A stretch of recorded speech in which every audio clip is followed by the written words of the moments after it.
There we go. Right, it is now going, it looks like. Hopefully that doesn't freeze at the end as well. All right. Did you get a new projector yet?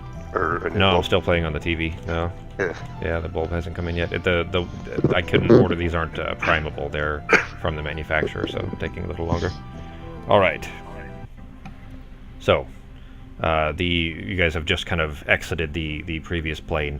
The ship rattles violently as if it's going to shake itself apart.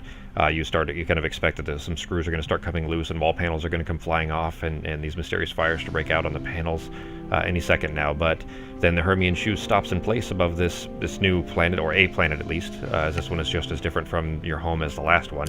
And a blinding radiant light erupts overhead, and you see a comet-like streak across the sky from above the ship. It flings off in the distance, down to the surface below and past the horizon. Apotheosis has escaped the Alcubierre drive again. And we are, at this point, we've skipped ahead a little bit. We're now on cycle number 8, and this is what happens nearly the same each time.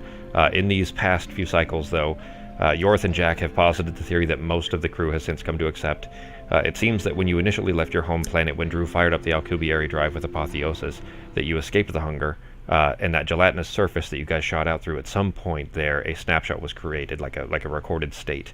And each of these cycles so far have followed a certain pattern. The shoe snaps out of this time stasis. Apotheosis escapes the Alcubierre drive and flings off in the distance. You do your best to retrieve it, sometimes successfully, sometimes not. You do find that as soon as it is found, as soon as you guys find the Apotheosis, the sky begins to darken and the hunger spies show up.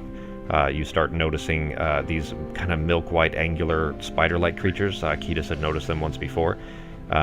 Jack's guess is that these are the spies from the hunger that are notifying him of your location, and then a year or so after that, the hunger arrives, seeking Apotheosis and devouring everyone and everything that it can. So far, your luck has been pretty good. You've all managed to retrieve the Apotheosis on almost all the cycles. The hunger arrives and chases the Hermian shoes, but Drew is an amazing pilot, and with some evasive maneuvering dodges the tar-like tendrils that shoot out through the jelly warbling barrier. And as far as you can tell, when you escape with the dodecahedron, the hunger leaves the world mostly unscathed, trying to pursue you.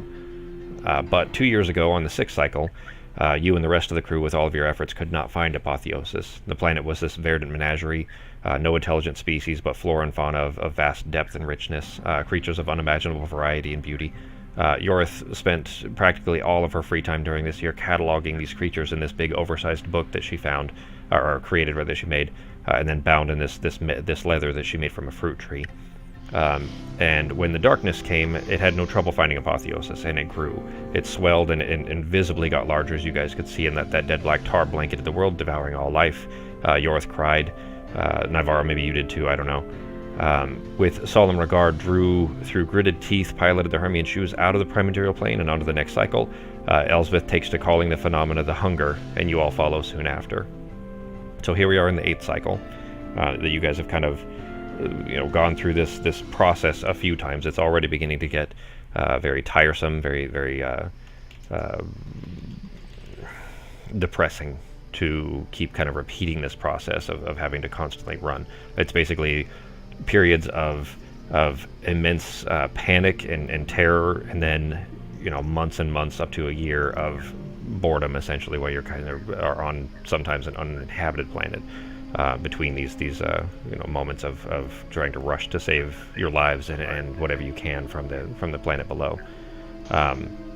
But you have arrived now at the 8th of these cycles. Again, I told you before, of course, we'll be skipping a lot of these. We're not doing every single year or anything. It wouldn't really be feasible to do that. But this new one that you've just arrived at, you're still above the surface here, looking down. It is never not raining here. It's not a hard rain, but there is no such thing as being dry when you're on this planet. You spend a good amount of the time on the shoes on the ship here to keep yourselves from trench rot. The world is covered in the densest fungal growth that you've ever seen. Mushrooms growing out of mushrooms on top of other mushrooms. A good 80% of the surface or so is canopied by these titanic morel, these massive, massive mushrooms, many of which grow these kind of iridescent orange pustules that emit this a dull light. I've got an image for you. Are they magic mushrooms? So that'd be a cool planet. Maybe that guy. These are the dank nugs you got to bring back for him. Exactly. But that's kind of an image of how this place looks for the most part. The majority of these mushroom species here emit a noxious and foul-smelling spore. Ketis, after 2 weeks of heavy study, you identify just how dangerous these spores are, though breathing in too many of these will almost certainly be fatal. And as you've spent a little time here now, this planet is inhabited by an intelligent species, the first intelligent species that you've found so far. And although they can speak in a limited fashion, communication has been very difficult. The kinds of sounds they make don't seem to translate very well. But they don't seem to be hostile, nor do they seem all that perplexed by your ship or your technology. They don't seem all that surprised in seeing you. They are a tiny fungoid creature. There's 2 arms and 4 stocky legs that resemble a bit like a 2-foot-tall centaur made out of mushrooms. Every night, though, groups of these fungoid creatures go out into the borders of their villages, and using torches they burn back the overgrowth of these deadly giant mushrooms. But it seems like a stalemate at best and a losing battle in general, that the overgrowth is just constantly pushing in and kind of making them retreat, and they lose huts and lose villages and have to rebuild a little bit further back, that kind of thing. When the shoes stopped at this planet about 3 weeks ago, Apotheosis flung far in the distance into a dense jungle of this swamp fungus surrounded by a visible cloud of deadly spores, and it's basically outside of your reach, or outside the reach of the ship. So here you are, you guys are on this fungaloid planet. What are you guys doing? Oh, first, did we do my HPs for my levels? It automatically rolled them. That's fine. You were at 125, and I think it went up to like 140 something. 141. Okay, so Yeah. that's perfectly fine. I think Peter still has more HPs than Ketis because of your guys' sacrifices. Yeah, that's crap. Yep. At least I got on my fingers. So. Well, I mean, at this Wait a point, minute, I lost a hand. So yeah. At this point, body. technically, we are in the past. Yeah, you lost a whole lot of weight there, G. Yeah, I lost a body too, so I guess I'm not coming out ahead. So. At this point, we're kind of in the past, so those sacrifices would not have occurred, of course. But anyways, so what are you guys doing? All right, so we're as close as we can get the ship, I'm guessing. Yeah. Landed. Yeah, you're basically at a small village of these little fungaloid creatures. In the ship above, a small village kind of on the border as far as you can get without that dense cloud of spores in the distance. All right, and then, well, I guess we can't communicate with them, huh? Shit. It's not that you can't, it's that communication would be very limited. They do have, opposable thumbs, so some of it is miming things, like, miming eating, miming, chopping down a tree, miming burning the mushrooms away, that kind of stuff. Do you guys want to see if they can point us in a general direction of where they might have seen the apotheosis go? Or do you guys just not even want to talk to them? Try. Always communicate with potential food sources. Okay. I know, I try to talk to every cow that I eat.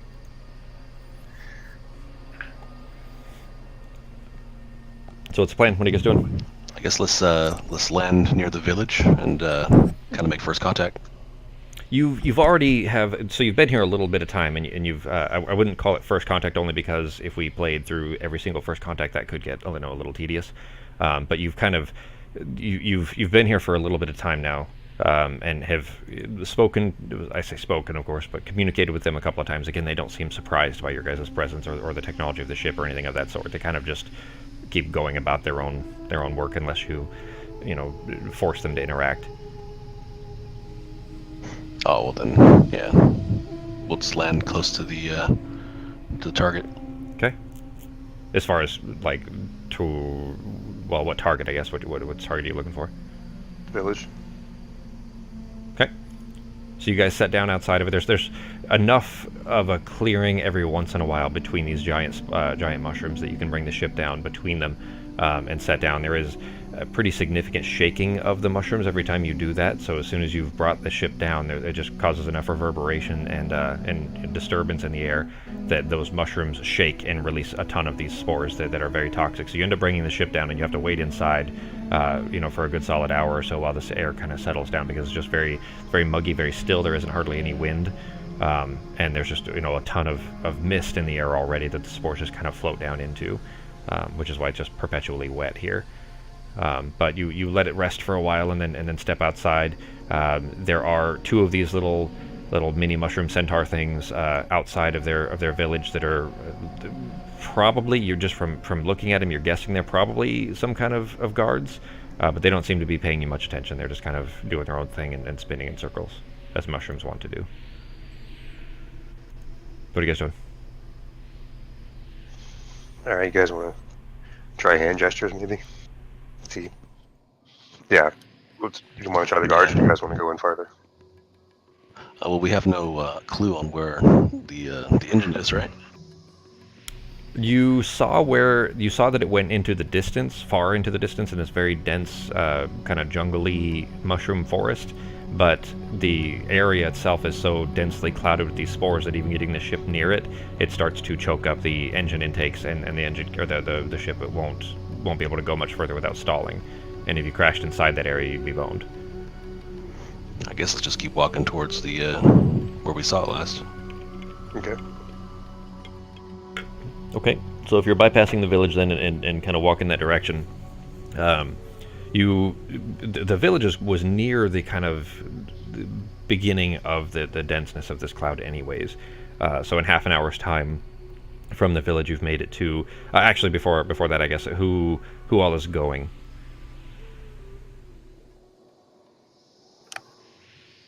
Who should we take with us this time? There's 3 of us, I guess.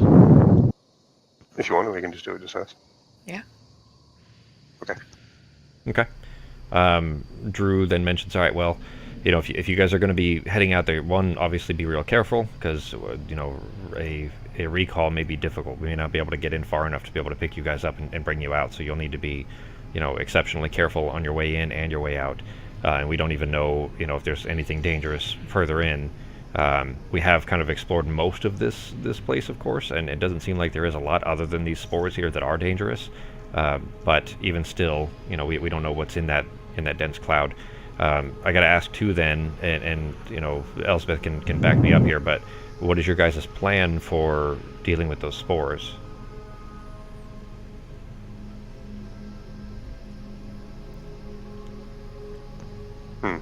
Yeah, good question. I mean, Ketis, you're you know, the good choice to go, of course, being a botanist. Like the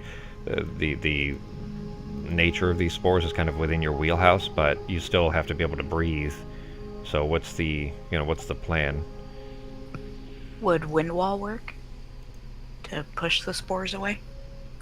I mean, you'd have to be able to recast it constantly. Let's see, wind wall here. What level is that? 3. I could always do a small prestidigitation and have a small wind push in front of us, but that's going to be kind of sketchy. Could we make little temporary masks? Be good enough to block the spores out? Or has Elsbeth communicated with the mushrooms to see if they know a way around it, or a work through or work around? Or an antitoxin or something?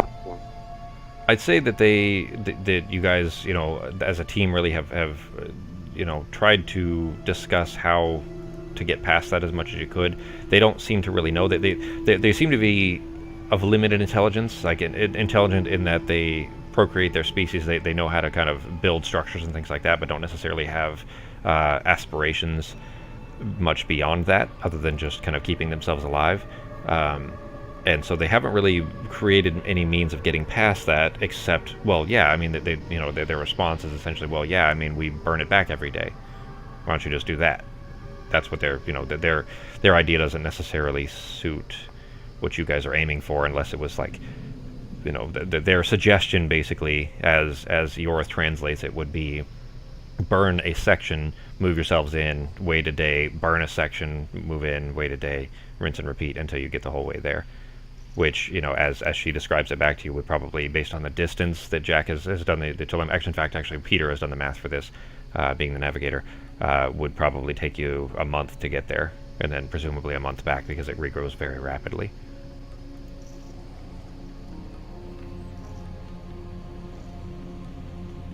Alright.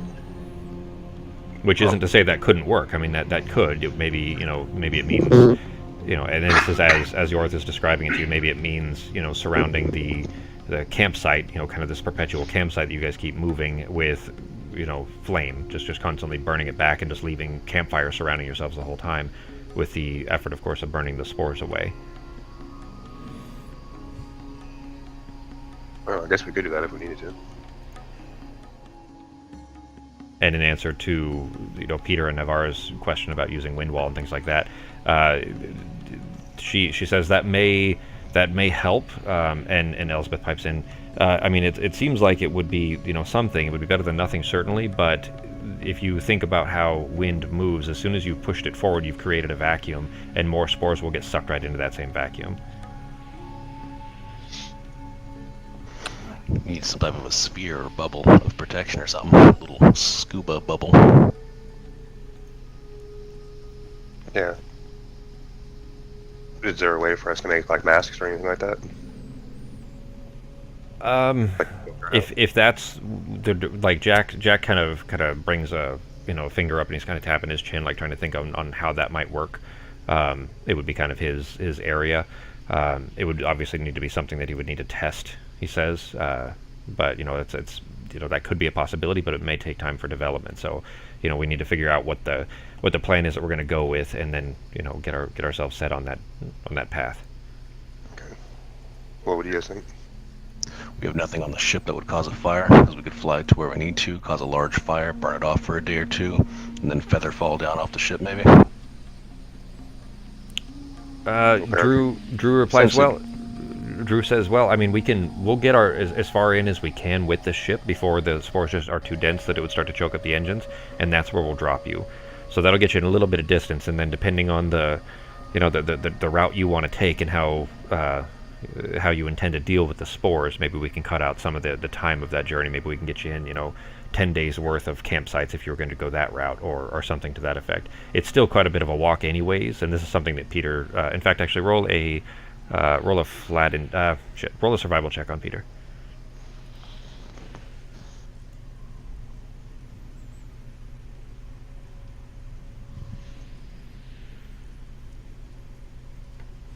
Based on the denseness of the overbrush here, all the kind of fungal growth, and how quickly it rolls back, you've actually watched it a couple of days where these little fungaloid creatures have burned it and then it's regrown.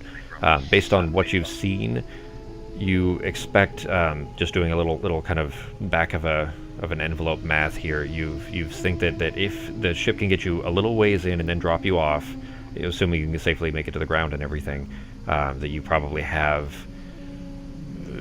15, 16 days of a walk there and then back. Which would be, of course, closer to a month if you were to walk here from the village. But the ship can get you a little bit further in, and based on Drew's response from how the ship should allow you to get in a little ways, that you can probably cut out a good amount of that time. Just do that and That might burn be everything. Yeah, that might be our only option if we can't Agent Orange the area. Do you guys know what Agent Orange was? Yeah. Was that in Vietnam, right? Yeah. Chemical weapon? Yeah. That they still have mutilated babies from. Not mutilated, what's what I'm looking for? Genetically... Deformed. Yeah, deformed, that's it. More circus freaks. The world needs them. Yep. Backfired. Extra limbs. Make them more efficient. Sure. You can throw a lot more rocks with extra hands. Yeah, so let's just get in close, burn and drop. Okay. I mean, it's going to take a week or two each way, but whatever. That's our option right now. Sako, can you try rotating your mic slightly or something? I'm not sure if that's what it's doing. He was kind of not getting Cutting out? or quiet there for a second. Yeah, exactly. It was cutting out and got a little bit quiet for a second. Try say something, Sako. Testing, saying something now. Okay, yeah, that's much better. Yeah. Alright, so what's the plan? Yeah, dude, get in as close as we can with the ship and burn and move. What do you guys think? That works. We got time. Alright, Drew says, well, I mean, it's risky, but I think we're probably going to need to, just because we don't want to see, these people here absorbed by the hunger as well. So, alright, I guess let's do it then. And you see him kind of set his jaw. You've seen this look on him a couple times. Just he's a very laid back captain, anyways. But when there's work to be done, you could tell that there's that's when the kind of sternness comes out a little bit. And he heads up to the bridge to get ready to fly out. Just as he's turning around to kind of head through the hallway though to get up to the bridge, he stops and he says, "Oh, I suppose we should figure this out too. Then how are you guys getting down to the surface without splat and all?" All right, let's see. Do you guys have featherfall? No, but I can turn into a giant eagle again and fly you guys down. Okay. Yeah, because otherwise I don't think I have much.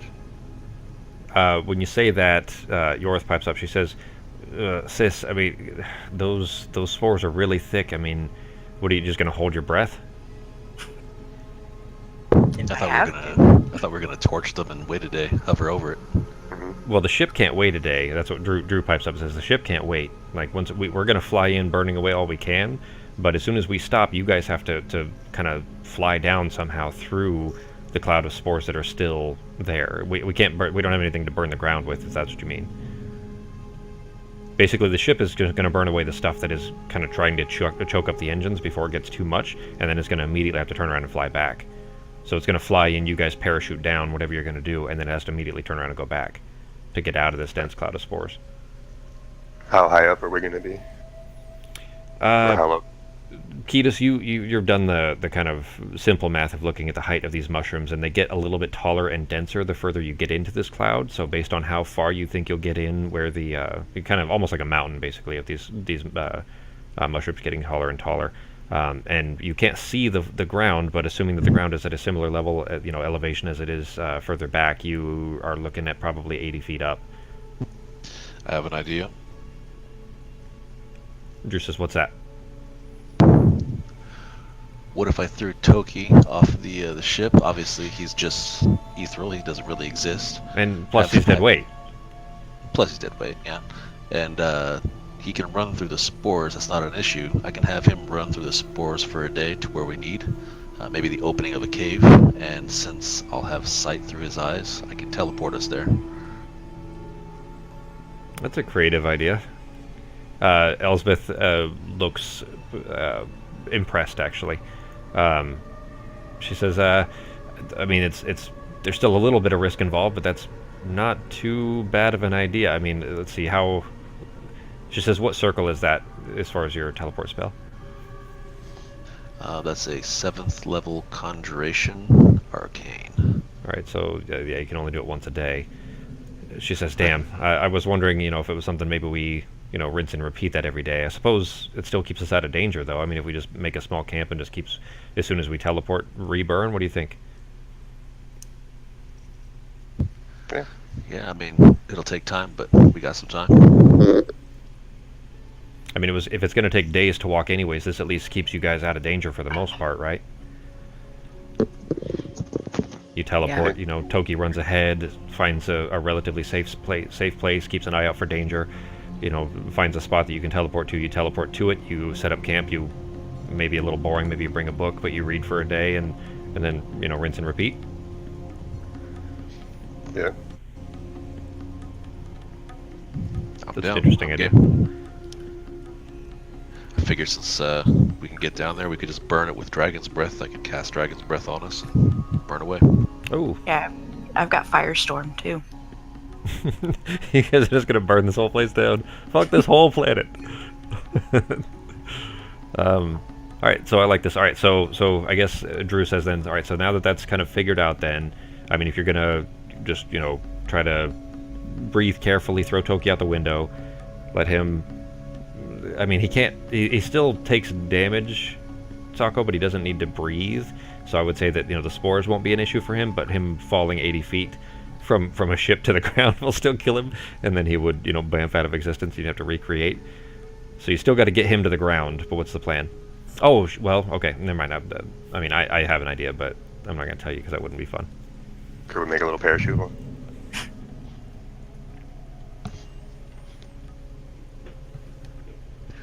Well, couldn't I cast Featherfall on him? I think you can. You have that, don't you? Yeah, What level's that? I'm looking it up now. I think I found it. It is first level. Featherfall, a reaction. Choose up to 5 falling creatures within range. Falling creature's rate of descent slows to 60 feet per round. If creature lands before the spell ends, it takes no falling damage and can land on its feet. So, 60 feet per... Yeah, he for a solid minute, he would make it to the ground before then. So, yeah, that would work fine. Yorith reaches over and scratches his ears and then kind of yanks on one a little bit, like pulls on it. And he looks very annoyed.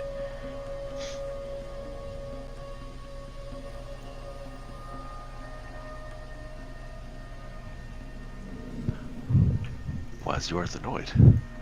No. Yorith reaches over and pulls on Toki's ears. Ah, gotcha. Like kind of scritches his head, which he's satisfied by, and then she grabs one of his ears and like yanks on it a little bit, like not hard, just enough to annoy him. And he goes back to his like angry-looking self. All right, you guys ready? I'm down. Yeah. Right, Drew kind of sets his jaw again, heads back up to the bridge. Yorith gives everybody a big hug. Jack just kind of nods. Elspeth is looking impressed with Peter's ingenuity when it came to the teleportation idea. And you guys kind of get ready to sail into this dense cloud. As soon as the ship gets into it, you can even feel the ship begin to slow. You're at full impulse. You're going as fast as the ship can go without using the Alkupi drive. And as soon as you hit it, it's like starting to fly through thin water that gets slightly thicker as you go until you're flying through molasses, and the ship is just being kind of buffeted by this cloud, almost like insects, like being flown into insects, except these spores are just bouncing off. They're very large spores at this point, are bouncing off of the windows of the bridge as you're seeing it kind of crash through all of these. And you can hear the engines begin to choke up, and as soon as it gets a little bit further in, to the point where the engines are beginning to slow, Drew presses 2 different buttons on the control panel. And the engines flare into a heated form that starts to burn those away a little bit, and you get back some of the speed. You get a little bit further in, and the mushrooms are getting taller and taller, and more massive, filling up more and more of the window here, until the ship just can't make it any further, and he begins to slow, and says, "All right, guys, if you're going to go, you better go." And he kind of motions off to the side of the bridge where there's a door that leads out to the deck of the airship. So there's a... I described this initially, but I didn't go over it very thoroughly. The deck has windows all the way around, but there are 3 doors, one in the front and one on either side, that go out to the deck of the ship, so you can actually walk out onto like a ship's deck would be like a regular sea ship. You could walk out onto the deck and then maybe jump off of that or whatever your plan is. So there's basically a door you can go outside and stand out on the deck of the ship. So what are you guys doing? Chuck Toki off that deck. Toki. So you run to the door then, and you kind of pick him up, and he already looks very angry at you. Like this is not... He did not agree to this plan as much as you guys did. So you run to the door, you fling it open, and step through, close it shut behind you, and are you just throwing him like a football? What are you doing here? Oh yeah. Well, I'll put the feather fall on him, make sure he's okay. Ah, damn! I was hoping you were gonna forget. And then let him know you got feather fall, and as soon as you hit the ground, find a clearing, run. All right, so he... I'll go ahead and hit the... There we go. You throw him off the edge, very as carefully as you can, because as much as he may be a cantankerous little brat, like he's still your friend. And you throw him off, and he kind of slowly is falling off, and you threw him just as the ship was beginning to turn. So the ship is kind of at a 45-degree angle, almost about to make its way back, to make its U-turn, and you've kind of flung him forward towards where this pulsing is at in the distance, where you saw the apotheosis land. And you've thrown him that direction, but the featherfall is kind of making him, instead of falling straight down slowly, he's falling at an angle towards that distance. And he just looks like, you can see him just looking over his shoulder at you with the most hatred, just absolute venom and anger in his eyes, as he's kind of floating at an angle down towards the distance, and very slowly over time you see him kind of just begin to crest the tops of where these giant mushrooms are as he begins to get below those. He actually bumps against one of the stalks as he kind of falls off of it, and his fur is kind of ruffled up and dirty on one side where he bumped into it. But he, kind of step back inside. You were holding your breath during this time. Of course, you step back inside the bridge, shut the door behind you. I'd say go ahead and make a con save on Peter. Just beat a 10. Ah, shit, that's not even fair. God damn it, you're fucking plus 11. These saves are ridiculous. Beat a 15. Alright, that's fine. Yeah, you had a plus 11, so I told you to beat a 10. It would be physically impossible for you to lose to that kind of a DC. Because your modifier is plus 11, so the lowest you'd be able to roll would be at a 12. Anyway, so you've held your breath through this. As soon as you step back inside, you're like coughing, because the spores, there's large ones too, of course, but there's all sizes. There's plenty of small ones in there as well. And you still had a couple of them just kind of in your nostrils as soon as you came in, and you kind of are choking on it a little bit, just spitting these things out. It doesn't appear to have been anything dangerous, but just enough to make it hard to breathe for a second. But you spit those out, and you're now inside there. Toki is sailing on his way down. What are you doing? As soon as he hits the ground, I'm just gonna warg into him so I can see his eyes, see through his eyes. All right. So are you just hanging out on the deck while this is happening? No, I'm within the ship, just safe, of course. Sorry, I meant in the bridge. Yeah. There is, I'm sure, a limit to the range on this for how far you can do that, but you did give him instructions already anyways. I think it's like a mile or something, isn't it? Yeah, it does have a limited range. Essentially, we're just looking for an area that we can drop down and clear. Yeah. Alright, I'm not going to worry too much about the... I think the range is pretty far. Right? Like, you can't give it commands outside of 100 feet, but I think you can see through its eyes for a very far range, like a mile or something like that. We're going to just ignore that part of it then anyways, if it's further than that. It won't be further than a mile, but I mean, if the distance that it's supposed to be is less than that, we won't worry about it for now. Anyway, so you get inside, you take a seat, just to keep yourself relatively safe while the ship is flying back. And you kind of take over, it would not less take over, but more, lose your senses to use his. And it's just as he's coming down to the bottom, he bangs into another mushroom stalk. This one not very tall, but enough to that he kind of crashes headfirst into it and has to roll over, kind of tumbling almost. And he stands up on his feet, looks around, looks. You can just sense the annoyance. And he's kind of he looks down and looks at his fur, and he's about to go clean his fur, and then he sees that he's just covered in these obnoxious spores. And even though he doesn't have a sense of taste, he has a sense of let's say, class, and he refuses to eat these spores, to clean himself.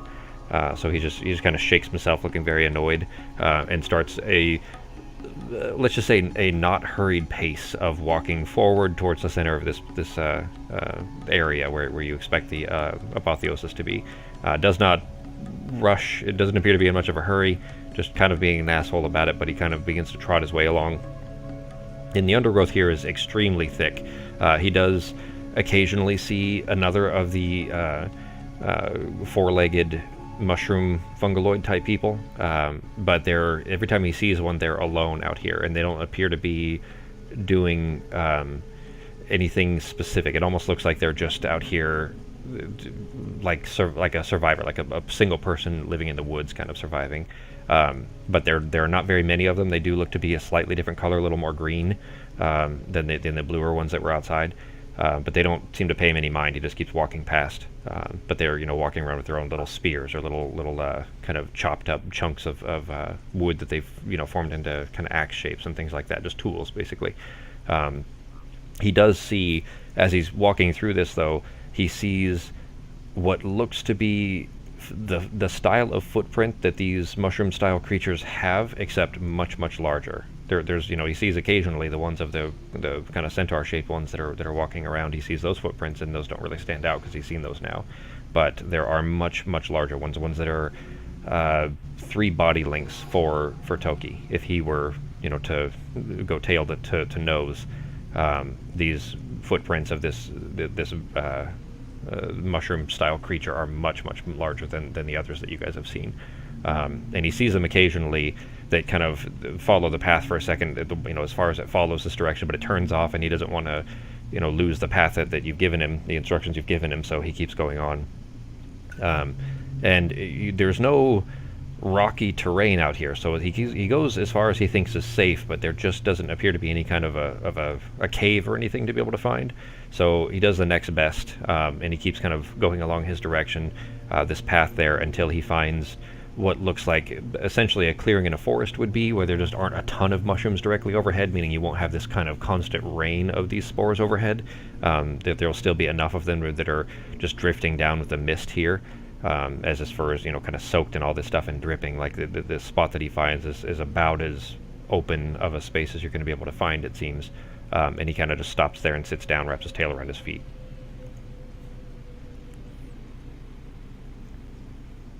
Alright, so we found our clearing then, huh?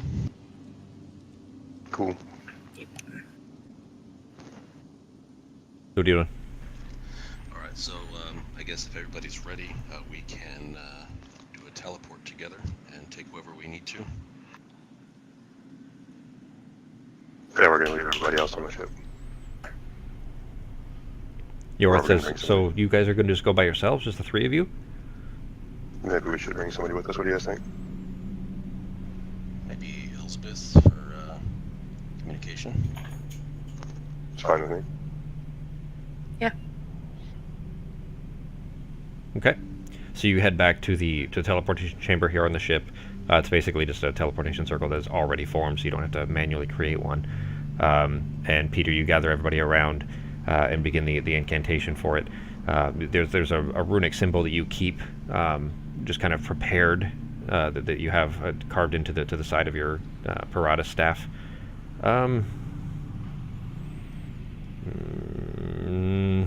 We'll leave it like it is. Actually, guys, I think they might be home. We might be... tell you what. So you guys, you finish the kind of ritual for it.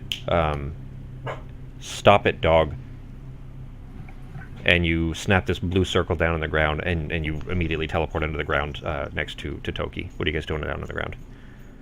He looks up at you with just a hatred. He looks very dirty. Lean down and pat him on the head and says, "That'll do, pig, that'll do." And then I guess let's get to work and let's see what we can do to survive out here. All right, so what's the plan? What are you guys doing as far as... Because there's still... The air around here is immediately toxic. If possible, can I grant everyone Dragon's Breath, so that way they can start burning away everything in the area? Was that the 1 or the 2? Second level transmutation. All right. All right, we will get started on that in just a second. They just got home. They went to the pumpkin patch, so let's take a quick break. Back in 5. Cool. All right, guys.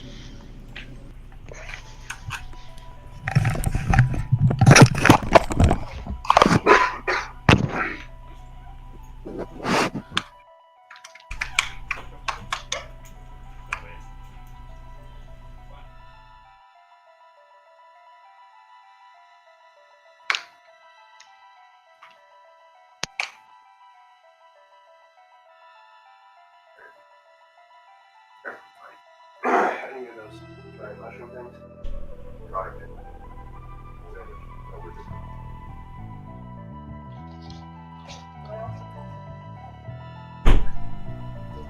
Yeah. Got it after? Yeah. So, either way.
Okay, I'm back.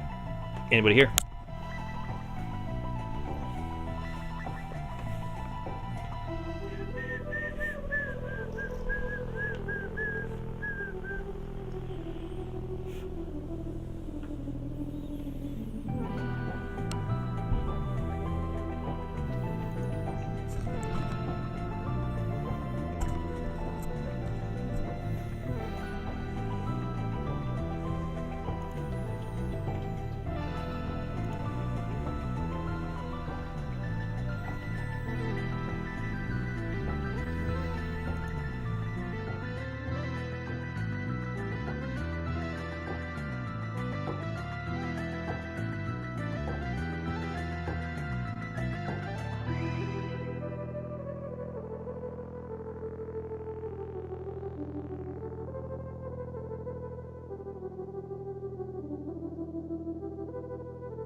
She's actually ruined it, and she might want to spend the day.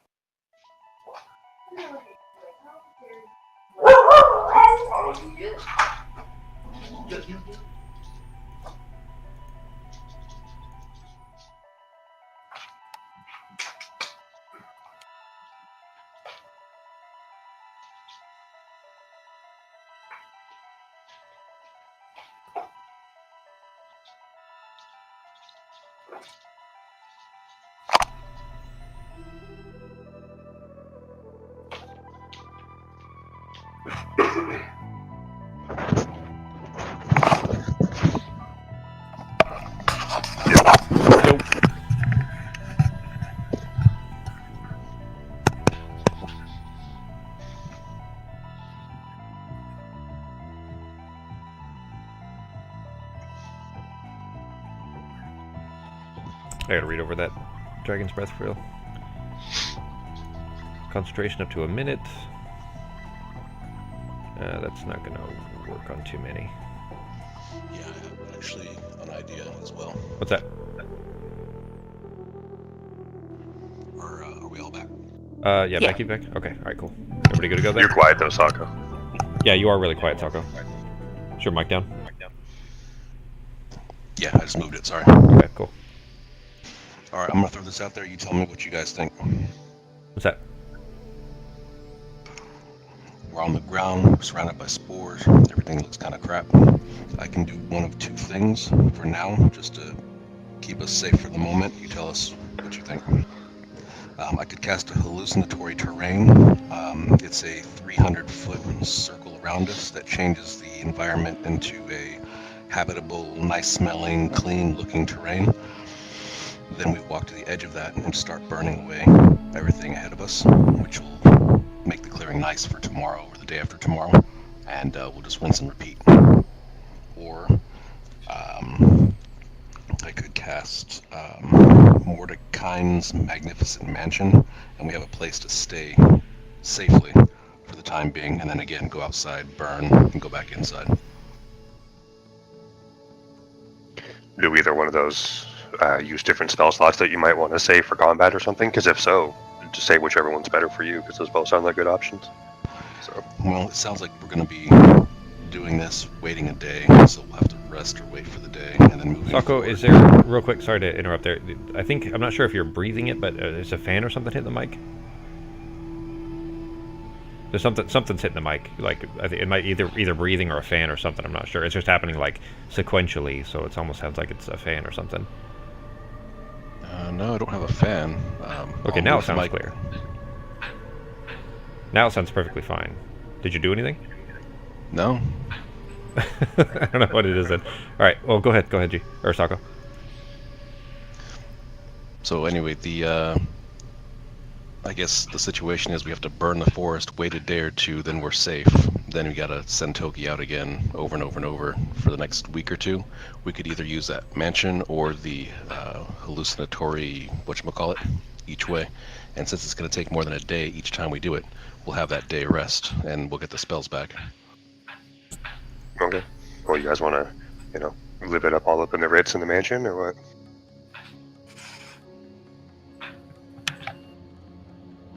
Sure. Is that the plan, Would- Sako? So I guess we'll use the mansion. So you're going to make the mansion, which that's your 7th level. Actually, you can't do that, Sako. I'll have to cast it as an 8, I think. Oh, okay. All right. Yeah, if you want to cast it as an 8th or a higher level, that's fine. All right. So then is the plan? You're going to make the mansion, send Toki out. Make the mansion rest, send Toki out the next morning or whatever. He goes out. Then same thing. He goes as far as he can. Then you teleport to him. You're never burning. Basically, you're just sending him out, teleport to him, make another mansion, rinse and repeat. Yeah, we could do that. It would be nice to maybe burn a few here and there, just so we have a place to run to in the event of an emergency. But since Okay. it's going to take a day plus anyway, because it's going to take a full day to burn everything and then wait for the spores, we're going to have at least a day or two rest each time, so those slots will come back each time. Yeah, you would either way. You'd be getting these back if you're resting in the mansion, of course. So, okay. Okay. All right. So then you you set up your mansion. Then you basically the three of you are sitting in this forest clearing with Toki, and Sako or Peter rather creates this kind of glowing door.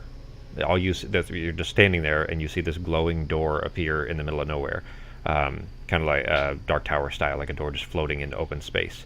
But the moment you open the door, looking through it, you see from every angle. If you peer through the door, it looks like the entrance to a glowing, ostentatious, styled in Peter's own kind of preference, but a very lavishly decorated, very large and well attended, meaning that there are servants inside, mansion. That you step inside, and the servants in there have a ghostly kind of patina to them. They're a little bit bluish, a little bit glowing, and they're not spirits so much as they're kind of constructs. They're just arcane creations. They're not life creatures that are in there that as soon as you've stepped inside, ask you what you'd like to eat, show you to your accommodations and so on. And you each have your own kind of separate room that you can rest in and relax through. Are you guys doing anything in particular during this or any of these nights, basically, as you're kind of preparing this travel? Maybe I'll sneak out and grab a mushroom and study them a little bit more, like a piece of one. Continue to study them. You just kind of cover your face and step outside and grab, the nearest mushroom. As quick as I can. Make a con save.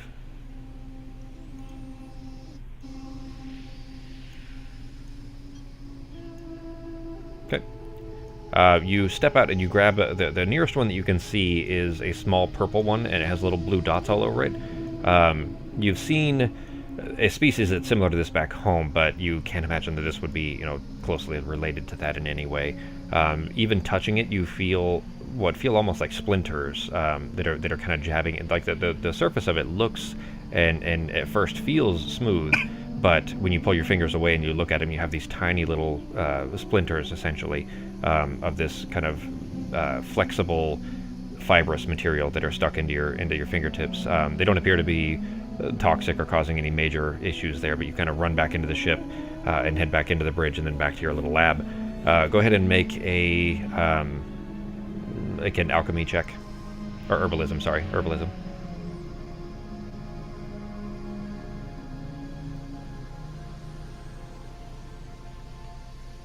In looking at the root structure of this and the kind of shape of the cap and how the little striations go between the stem and the cap, it looks to be this mushroom doesn't have a lot of purpose on its own except for being food for the larger ones. So these tend to grow at the base, as where you plucked it from, at the base of one of the larger styles of morel.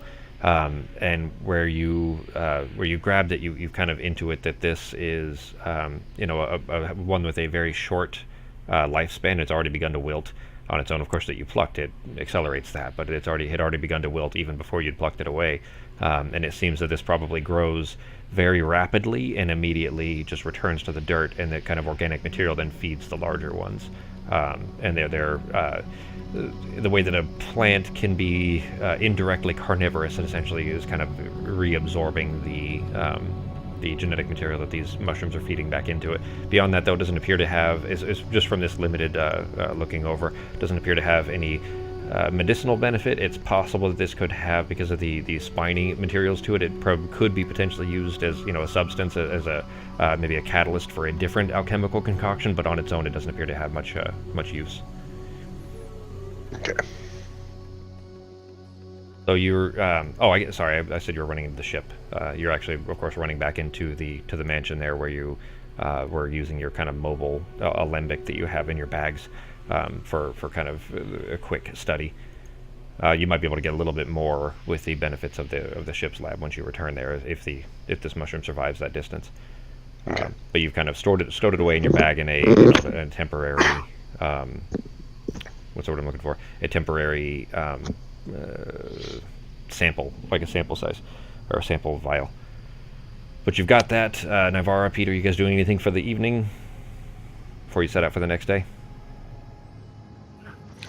Could I just do a few experiments on local mushrooms around the area? Burn them, freeze them, transmute them into things, just to kind of get a better feel of it and to see if they can be weaponized or if they can be muted, I guess. Sure. I guess give me specifics on what you're trying to do. Plucking the local mushrooms around the mansion door, and essentially casting low-level fire, water, ice, transmute, see if I can change it. Try to weaponize this, see if it can be, see if we can use it to our advantage. So, in the initial one, when you step out of the mansion here, then grab the nearest one. You see the ones that you'd already seen Peter come back with, or sorry, Ketis come back with, which are purple with small blue dots. And instead of grabbing those, kind of leaving the initial analysis of this specific species to him, you grab a nearby one that is purple with orange, with small orange dots on the underside of the cap. And those orange dots, as soon as initially when you approach, they're emitting just a dull light, which some of the larger ones do. You've gathered this one is probably that same species, just hasn't fully grown yet. But there's kind of a dull light that's coming from it. But the second you pluck it, that light immediately flips out like a light switch does. But you grab that one, and carefully, while still holding your breath, go ahead and make a con save.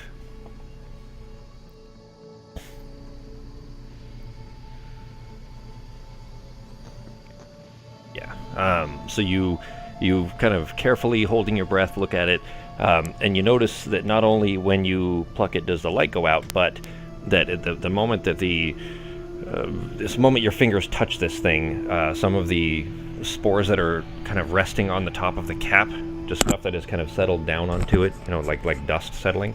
As soon as you touch it, those flit up into the air, and it looks almost like they're animated. They don't react to dust like the way the dust would react to wind blowing or something like that. They flit up almost like an insect might, as if they had some volition of their own. When you pull this up, you don't risk breathing in or anything like that. You manage to kind of keep yourself holding your breath and everything, but you're seeing this kind of small microcosm version of the spore clouds that are above this massive forest. But you pull it out. You've tested a few things.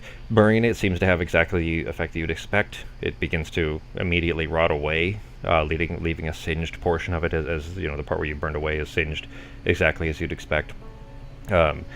Ray of Frost, you kind of freeze it away, and it reacts similarly.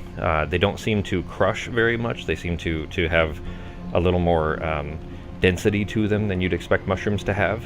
in that the weight of the ice on it doesn't really smash it. It still kind of holds itself up. What other attempts? You said transmutation, but give me specifics. What are you trying to transmute it? How? Well, since it's just a spore, I guess, to see what I could transmute into other things, like dirt or something like that. Using like what spells? Anything in particular? Let me take a quick look here.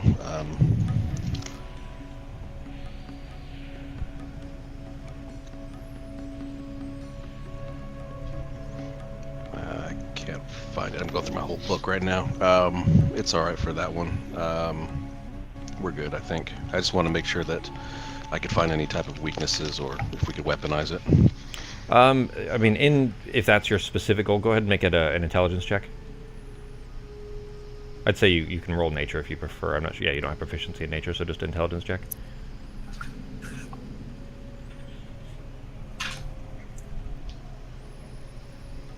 I mean, looking it over, you don't really see any immediate means of turning it into, an offensible measure. But I would say that you have studied it enough that if something were to come up that it could be useful for, that you could probably think, oh, this would probably apply to that. But at least in the meantime, looking at it beyond having the spores themselves, which are not the mushrooms, but the spores that the mushrooms create, if you were able to grow them or something, you could probably use those spores offensively, but having them contained in a way that isn't dangerous to, the nearby inhabitants might not be worth that translation. It might not be worth carrying them for that. But, like I said, if you come across something in the future that it seems like these could be useful for, then it's something that I would say that you've kind of studied enough of the specifics of these mushrooms to make that useful kind of connection. Does that make sense? Sounds good. Okay. Navar, are you doing anything in the mansion? I actually have a question. So, the spores, do we know if they're poisonous? From Ketis's earlier rolls, in checking it out, they are suffocating more than poisonous. And in that, if you were to, mush up one of these spores and drink the fluid that comes out of it or something, it probably still wouldn't taste good, probably still would have some amount of making you sick, but it doesn't appear that that's what is fatal about them. From Ketis's earlier study, it appears that they're suffocating. Okay. So each of the visible spores, the larger ones, are some of them are as large as like a basketball, but they vary in size from there down to microscopic. But even the larger ones are just collections, just larger, dense versions of the smaller ones. The same way that gravity pulls in surrounding rocks until it builds a planet. These are the larger ones are just a dense collection of the smaller spores. And if you as soon as you touch these, they immediately or puff out. And where Ketis saw earlier too, the kind of almost intelligent response to these things, that they begin to flit around and move around on their own a little bit, even without wind assisting them in any way. That is what gets sucked into your throat, and you can't breathe, so you're being choked. Okay, well then that answers that question. Dang. I was hoping to use protect from poison. It doesn't. Yeah, in this specific case, I would say that you gathered that probably wouldn't help. Okay. For at least let's say the fatal spores of this part of it. It doesn't mean that other things in this area may not, but at least as far as these giant spores, it doesn't seem like that would help you too much. Alright, well then I'm just gonna go over my spells and just kind of try to work out what best would help us get through this. Okay. Yorith did ask you to, while you guys were on this trip, to take notes on anything that could be interesting, any kind of biological creatures, whether they're plants or animals, anything of that sort. Take sketches if you can. Gather as much notes as you can. She asked you that before you guys left, and that's become a pretty regular request that she's made. Anytime you guys have gone to the surface, she always wants to go too. This time she understood that it was probably not the best idea because she is the engineer, and turning the ship around was potentially a dangerous thing, and if there was an issue with the ship, she needed to be able to get it safe, otherwise you guys would all be boned. So it made sense for her to stay on the ship. But with that request, or with that understanding, she was requesting that you kind of keep notes on any cool things that you guys find down here. So we will, just for the sake of brevity here, you guys are going to rinse and repeat that process, right? You're going to kind of set it up, send Toki out. Toki walks for a day, or the max distance that he feels like, finds the safest place. You teleport there, set up another mansion, rinse and repeat until you get there. Sounds good. Yes, sir. Sounds good. Okay. Then in that case, then you guys, over the span of it takes you still many days. It takes you a little bit faster than the initial plan of having to burn, because you're not having to spend that time specifically, and certainly more restful and safer doing so inside this mansion that you guys keep recreating, or that Peter keeps throwing up for you. But there is, I would say, at the 14th night, there is, while you guys are in this mansion, you hear an obnoxiously loud, cacophonous banging sound that echoes through the whole mansion. What do you guys do? I guess we better go check it out. It's like bang, bang, bang, and then silence for a second, and then bang, bang, bang. And it keeps Somebody going. knocking on the door. It's the neighbors who want to borrow some sugar. So looking around and trying to kind of place where the sound is coming from, Peter, you kind of have to do this because Kiedis and Naivara have never been inside these mansions before, and you hadn't spent much time in them, but because of your kind of familiarity with how this mansion is inside a demi-plane, it's in kind of a small pocket dimension, and you do know, of course, that if there was a booming sound outside the pocket dimension, there is no source inside, meaning that the sound would come from all directions at all times. So that sound is somebody knocking on the door, but there's no way for it to be replicated inside that way, so you're hearing it kind of echoing through the whole place. What are you guys doing? Check the peephole, see who it is. Yep, let's go. Nice. Did that change, G? What's the math for that? I think it's just the spell level, so I don't think that's going to change for me. It's not con modifier or something? Well, actually, no, I don't think it is. 1d4 plus 4? 1d4 plus 4, and then since it's Yeah. invocation or whatever, I don't get any higher levels of it because I don't have Okay. the actual spell. That's right. So- All right, cool. All right. So you look at the peephole, and you kind of create this peephole. There wasn't one previously. You, by the way, Sako, inside this place, Peter has full control. You can reform it in any way, shape that you prefer, and the servants can bring you whatever kinds of foods you prefer, or that kind of thing. I'm pretty sure that's how the spell works. Anyways, it was actually used a bunch of times in one of the live play shows. Anyway, you look out through that though, and there's nothing to see. The door is still closed. What you're looking into looks like a bluish purplish nebula with stars behind it.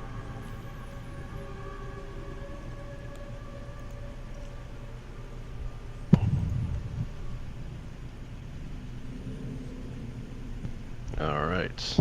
Well, I guess we'll have to poke our head out and see what's going on, huh?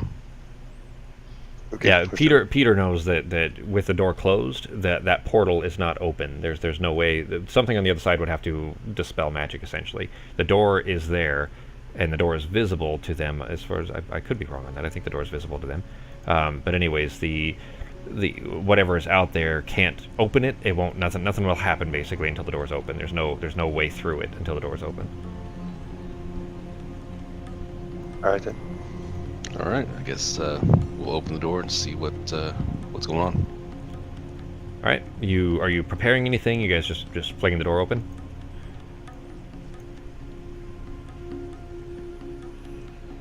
Crack it open a little bit and take a peek. What do you guys think? Yep. I'll crack it open. Just be ready. Okay. Then you crack the door. You're standing at the front. Kiedis is behind you, kind of prepared, shield up, ruin in hand. Naivara's kind of standing between where she could, bow pulled and arrow knocked just in case, getting ready, kind of pointing at the crack in the door there. And you crack the door slightly, and from around the corner at about the 1.5 foot mark from the ground, you see a mushroom cap kind of tilt its head sideways so that both eyes are now visible because it's turned at a 90-degree angle, looking up at you through the doorway, and is still knocking. Like it knocks again as soon as the door opens. All right. So I guess open the door.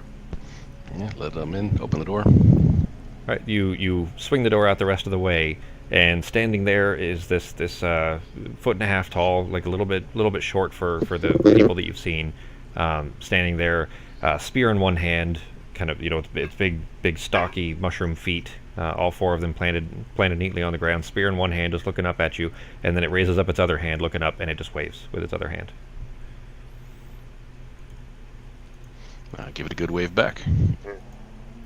It makes the sound that you've heard these guys make. It sounds a little bit like chalk, like if you were to spell it, it'd probably sound like CHOK, and it just clucks that a couple of times, and it's kind of tilting its head and looking inside, and then it kind of tilts its head to the right and looks inside, like it's seeing that the inside of this place does not match what's around the outside, and then it kind of gallops its way, not gallops, but whatever the the slowest one, I can't remember, canter, around the side and looks behind the door, and then comes back around and looks inside again. Looks very puzzled, very confused. Just blew that mushroom's mind. I guess we'll do the hospitable thing. Can I grant him access to enter the mansion? Yeah, you can let. I think Alright. it's up to 9 creatures or something like that. Whatever it is. I'll grant him access and make a gesture for him to come inside. Okay. So you step to the side then and kind of make that gesture. He stops still, and he's kind of taking his spear and he points it carefully through the door frame, basically through the threshold, and he's going really slow, as if he expects the spear is going to disappear or something as soon as it gets through the threshold, and he kind of holds it through. He's not pointing at you guys; he's just pointing it through there. And as soon as it's past the doorway and he sees that it's not resisting, that it doesn't seem like there's anything weird on the inside, kind of jabs it a couple of times, and then just kind of slowly moves himself forward and then puts that hand through with the spear until it's through, and then he stops and looks back up at you again like he's still not sure what to do. Can I use... So he's a mushroom. Could I use speak with plants? I would say that you probably would have had that idea at some point to try, so I would say yes. I would say that you probably have already tried that a couple of times and found that it does work. It's just the limitation has been their capability of describing things in terms that make any sense. Where is that? Speak with plants? What level is that? Level 3? Let me find it real quick. Speak with plants. You imbue plants with 30 feet of you with limited sentience and animation, giving them the ability to communicate with you and follow simple commands. You can question plants about the events of the spell's area within the past day, gaining information, blah, blah, blah. This one is intended, of course, for plants that don't already have a basic intellect, but I would say that it still works in a limited function in that these guys aren't super smart. They're just a little bit... What's the word I'm looking for? They're a little bit... native. That sounds really reductive in that sounds like they're just savages, but they're not very smart. They're basically like a slightly up-jumped insect. They have very instinctual reactions to things, and they don't necessarily have a complex language or complex communication of any type. But anyways, you can at least on a basic level communicate with this thing. So what are you trying to communicate to it or learn from it? Just letting him know that it's okay to come inside. We're not going to hurt it. Okay. So you murmur the incantation as needed, and make the hand motions that are look like a barking dog, and this thing kind of looks up at you, and its little mushroomy eyes go very wide and very surprised, and he steps back and looks like scared, looks panicked for a second. Like he's back and he's kind of got both. He's got one hand up like it's a fist, and the other hand up with his spear, like kind of holding it up in front of his face, like he's like in boxing except with a spear. I don't know. I guess just keep trying to stay calm and let him know we're not going to hurt him. It's okay. As you're trying to communicate that to him, as soon as you're about to kind of speak to him in that way, there is a thunderous sound of mushrooms being pushed over and toppled, and then there's a kind of a roaring sound coming from the bushes, from the mushrooms to the left of the door. You can't see in that direction from the angle of the door, but the little fungaloid creature in front of you immediately looks terrified and turns and starts running all 4 feet, galloping as fast as he can into the mushrooms off to the right, running away from the sound. What do you do?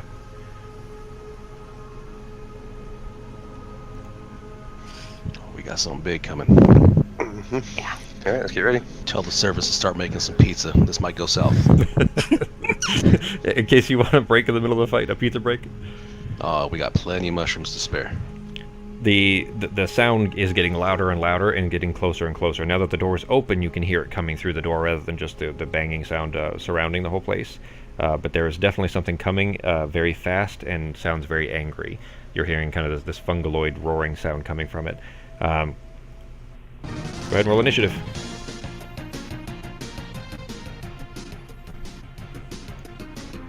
I get a double roll, right? Yep. So go ahead and just, if you hit advantage first, and then do your roll, Okay. it'll give you credit for it. Apparently, I'm asleep.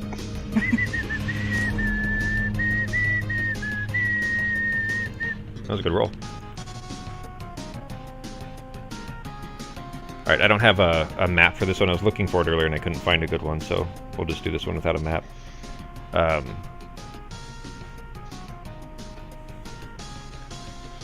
As soon as you guys have kind of prepared yourselves and stepped out through the door just enough to see this, you see this thing come charging through the brush towards you. It is gargantuan. It's 20 between 25 feet tall, you estimate, as it first kind of steps out through it. And there's no mouth on this thing, and these eyes are just more mushrooms, it looks like. You can't tell necessarily where it's looking beyond the way that it turns its head, but it looks very angry and is coming your direction very, very rapidly. It is still, it's about 30 feet away, and Ivara, Peter, and Ketis, you guys have all stepped out of the door. The small guy has rushed off into the brush behind you. This is 14 days in, but I would say that you, Peter, you already put up you haven't slept yet, so you put up your teleport in your mansion, so you're still out your 7th and your 8th, but you still have your 9th and then your rest of your slots. Alright, but you guys are stepped out the door and ready to go. What are you guys doing? It's Navarro's turn first. Oh dear lord. This thing dwarfs you. It is 4 times taller than you. Explain. 5 times taller than you. Alright. Where is it? Oh, there it is. How far is that? How far away is it? 30 feet. Oh, good. It just stepped through 2 of these giant Titanic ones and put one hand against one, and then pulled himself forward, put one hand against the other, looks at you, and then roars with. You don't see a mouth on this thing, but makes this kind of reverberating fungaloid kind of a scream at you guys. Okay, well first. Well, no, because is that a?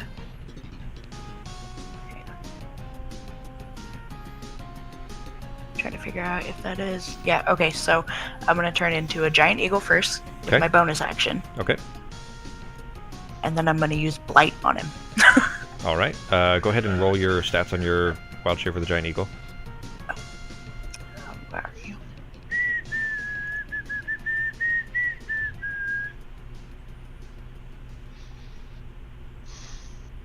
There you go, 21.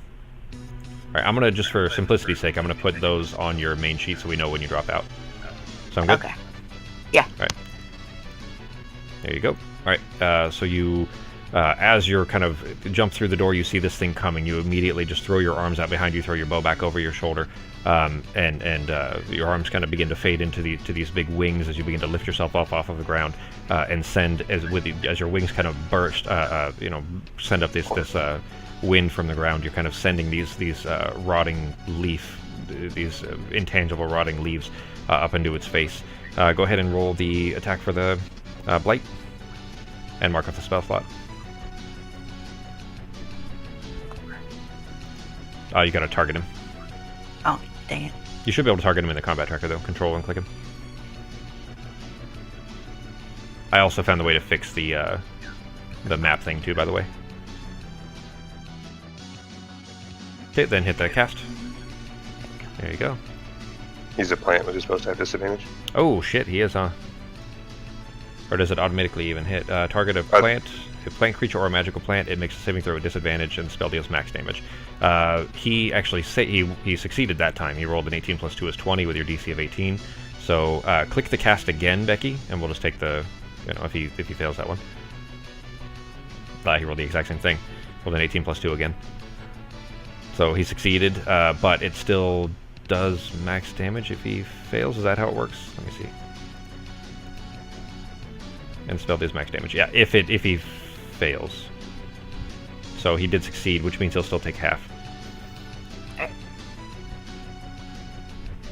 You know what? It says... Yeah, I think that's still right. Because 8d8 would be 64. Yeah, that makes sense. We'll just leave it like it is.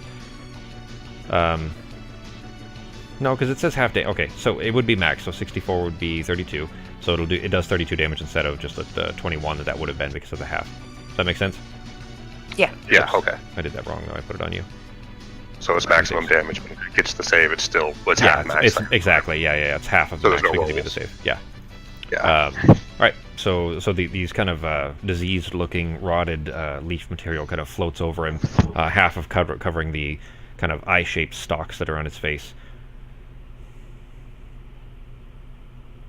There we go. All right. That it for your turn? Yeah. You marked off your spell slot? Yeah. Okay. Yeah, I got it. Although he looks quite enraged by it, it doesn't look like it really hurt him very much. I mean, still hurt. He just doesn't look like it really, destroyed him or anything. Peter, what are you doing? Do we know of any weaknesses for this type of mushroom in our travels? Have I stumbled upon one of these things yet? A smaller version?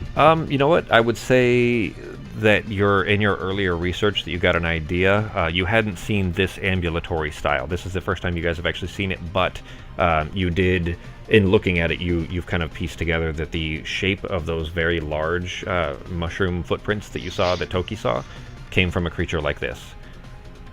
You don't know if it was necessarily this specific individual, but it came from a creature of this shape anyways, and a similar shape and size, and that this thing is gargantuan. It's 25 feet tall. I would say that you recognize that fire is the way to deal with these things. That's what I was kind of thinking. Okay. For now then, aim for one of his legs, I guess as kneecapish as a mushroom could have. Okay. And cast It has 3 fireball. legs, 3 giant legs, so. Okay. Alright, I'll just target one of them and kneecap him Okay. with the fireball. Alright. Firebolt or fireball? Firebolt. Okay. Go ahead and throw it out there. Go ahead, yeah, target him. Alright. And it hits. So you send this out, and this, like, he's barely even had a chance to move before you guys, because you guys kind of were a little bit prepared for him. And it doesn't even react to it until it hits him in the knee, and there's immediately the what would be a head on this thing kind of swirls down towards its towards this spot that it just got this kind of singed burn on it. What is the default damage for Firebolt? Let me find it real quick. Your cantrip. It should be 17th level is 4d10. It increases by 4d10. Yeah, so I gotta upgrade that still. Well, buddy. Not right now. Close the door. Buddy, go on. I'm playing a game. Go on. I'll see you in a little bit. Let me upgrade this. Whoops. Alright, it is there. Alright, go ahead and how we're gonna handle this, I think, is I'll go ahead and roll the damage, and if it's below, I'll say that there's a minimum floor. It's 3/4, so it has to be above 30. So if you roll above 30, good. Otherwise, it'll just do 30. All right, so it did 30 then. 13 more. There you go. Basically, any fire damage will do at least 75% damage of its potential max. Is how we'll handle that for now. There's probably a more smoother means of handling that, but that's what we'll do for now. All right, any bonus actions or anything? Nope, just gonna run or move out of the way, so out of range. Okay. Is Toki with you, or did you leave him in the mansion, or what? I'm gonna let Toki rest up because he had a hard week. Well, you guys are 14 days in, so he's had 2 weeks of running around and. There we go. All right. Okay. It is then Kiedis' turn. What are you doing? Okay. Would you hit the next turn, Sako? Little arrow at the bottom of the combat tracker.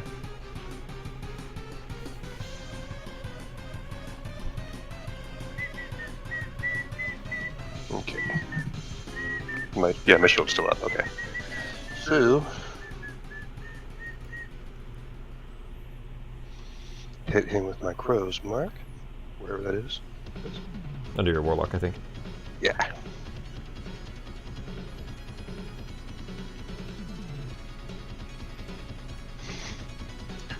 All right, and then I'll see if I can hit him with my sword. Okay. So he was 30 feet away, so you're just charging at him and swinging? Yeah. Okay. So he's huge compared to you. He's 25 feet tall. So but you rush. He's got 3 feet that are on the ground, and that's about all you can reach is up to his knee. So which one are you going for?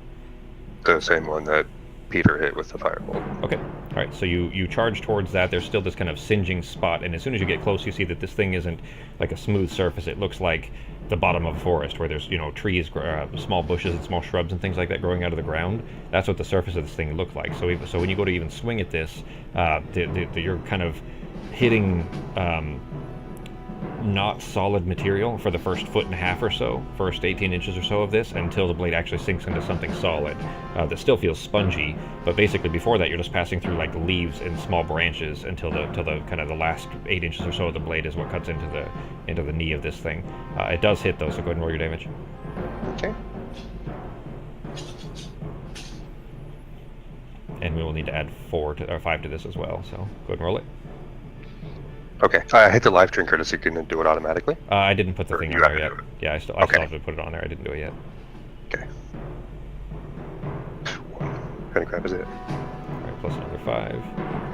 All right, so your blade carved through it. You're gonna swing a second time. Oh shit, you rolled a. Yeah. It was just on damage though. So go ahead. Yeah. And then it didn't seem like it was resisted.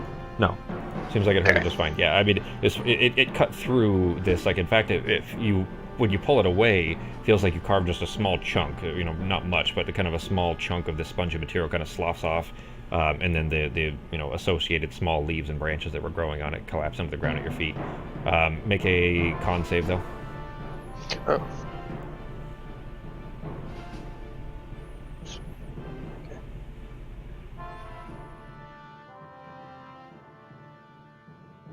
So where you cut into this thing, a puff of spores kind of popped out from it, but you kind of saw it and threw your head behind your shield and just took a quick breath without sucking these in, and then make a second swing, and looks like that hit as well. So you kind of make an upward slash at the same spot, trying to carve into that same kind of chunk that you just took out of it, which already had kind of a burned spot where Peter had burned it.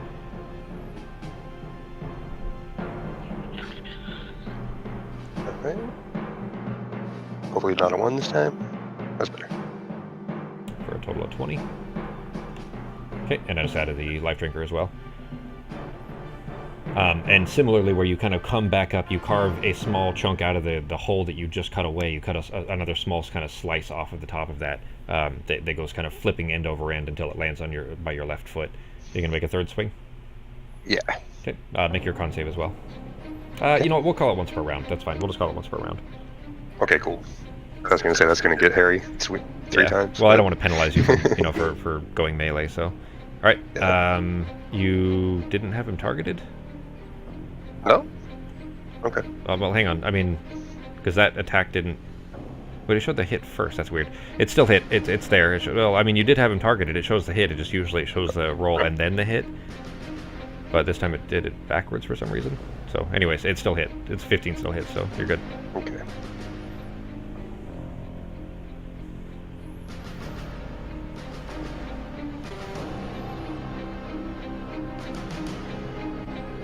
Okay. 5 more. Here we go. That was a heavy round already, and Navarra hasn't even gone yet. Oh, yeah, she did. Never mind. Okay. Mm-hmm. So this time you kind of carved one coming down, one going back up, and then this time like chopping down a tree, you kind of you bring it back from the right and try to slice against this same spot, the way that you would kind of carve a notch out of a tree and then hit it from the other side to fell it, and try to carve in through it. It looks like it did pretty heavy damage. This leg is really jacked up already, like severely jacked up.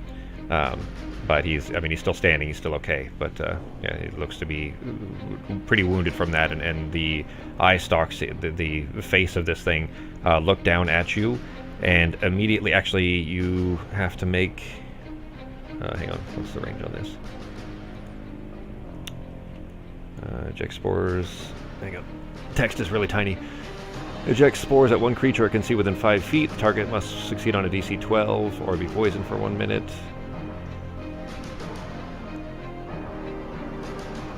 Don't like that one. It is instead going to use this one. Make a con save.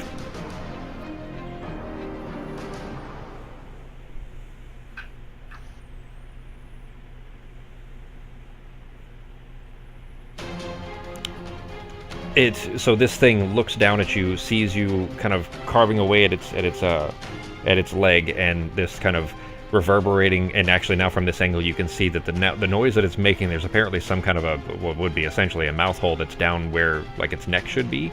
And you looking up to see this noise that it's making, just kind of throwing your shield up enough to be able to just barely see over it. You see the mushroom platters that are there kind of flapping against each other, and that's what's making the reverberation sounds. There's air coming out of this thing, and it's making these mushrooms bang against each other, kind of these rubbery discs. But it makes this kind of groaning sound, and then coming out from all angles of this thing, this cloud of spores comes up around you, and you just can't help but it's already too late at this point. You've already just breathed these in because you just took a breath, and this thing kind of around you is kind of knocked the air out of you a little bit. You breathe these in, and immediately you feel yourself beginning to almost freeze in place. Like you feel your body just kind of seizing up for a second. You're just kind of stuck there for a second. You are stunned for 1 minute. You get to make this save again on every round, and you have to beat a DC 18. But now that you are stuck there, though, and kind of frozen in place, slightly paralyzed, it is going to take one of its hand off of this giant stalk and just punch you straight down into the ground. Punch it come from straight above you, down on top of your head. You will be, it will be at disadvantage, or sorry, it'll be at advantage to swing at you. Its stats aren't great, though. Whoops. I just made it roll it itself. It rolled a 17, though. What's your AC?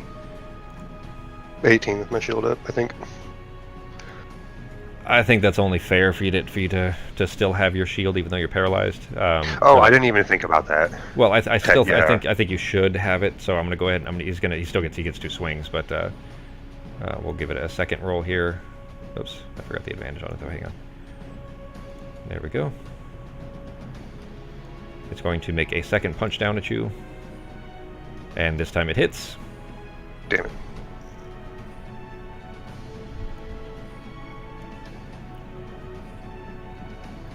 Which you absorbed some amount of that from your false life. It did 23. It did 23. You took 18 damage from the punch. It punches you into the ground, and because of the kind of spongy nature of the substrate here, your feet actually sink into it a little bit. You could feel all of this. You just can't move. But you just got kind of punched in the top of the head, and it kind of bent you over a little bit. So your head is down. You can't look up anymore. Your neck is kind of craned down, looking at its feet. Your shield is still there, but it's not functional from any angle at this point until you're frozen. But every time your turn comes up, you can make at the beginning of your turn, you can make that con save again. You need to beat an 18. That's it for its turn. It is Navarre's turn. Okay, so I'm going to use Investure of Flame. Okay. What level is that? 6, I believe. Yeah, level 6. All right. Ketis has Investiture of Stone, but I don't know what Flame is. So, flames race across your body, shedding bright light within a 30-foot radius and dim light for an additional 30 feet. Flames don't harm you. Until the spell ends, you gain the following benefits. You're immune to fire damage and have resistance to cold. Any creature that moves within 5 feet of you the first time or end of turns there, it takes 1d10 fire damage. You can use your action to create a line of fire 15 feet long and 5 feet wide, extending from you in a direction you choose. Each creature in the line must make a dex save after the creature takes 48 fire damage on a failed save or half as much on a success. Alright, so concentration, verbal, somatic. All right, so you just mumble this and make the necessary hand motions, and you kind of your skin just begins to light up with this roaring flame around you. What are you doing? All right, so I'm gonna fly above his head and use that 15 feet of flames to shoot it at him. All right, mark off your spell slot. That's funny. It doesn't specify anything about like going through the air, so the line would still work through the air. and that way you're not accidentally, you know, burning burning anybody else. Hey, babe. All right, 15 feet long and 5 feet wide. So you're intentionally trying to avoid Peter and Ketis then? Yeah, I'm shooting at his head. Okay. Let's see. A dex save. Go ahead and hit the... Do you have a cast on there? You do, right? Yeah. All right, did you mark off your slot too? Yeah. All right, go ahead. You go ahead and target him first. Harold, get down. Oh, I thought I still have him targeted. It's not on there now. There you go. Go ahead and hit the cast.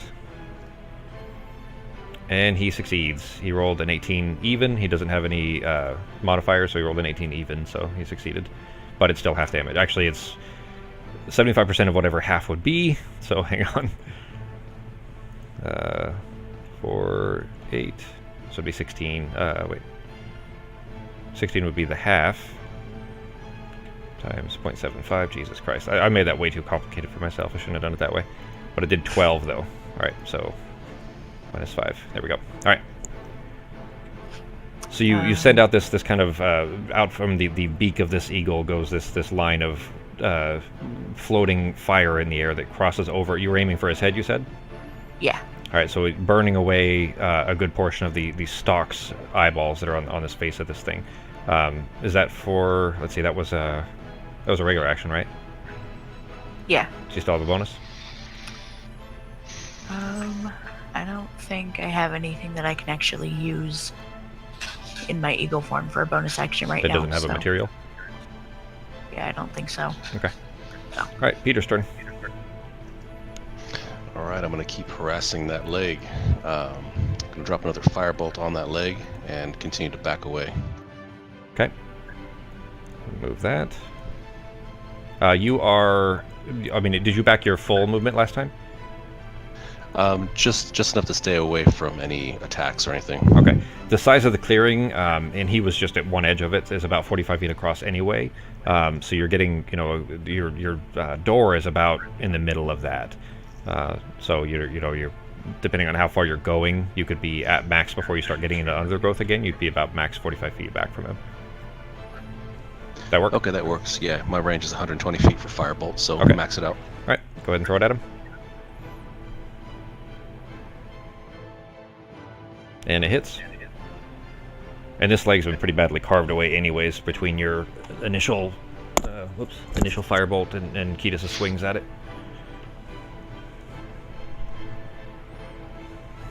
Damn. 75 would be 30 anyways, so that's And another then 5 on top also, of that. Go ahead. I'm sorry, I forgot. Didn't roll the bones for the day. Oh, go ahead and do that right now. And we'll put it on there.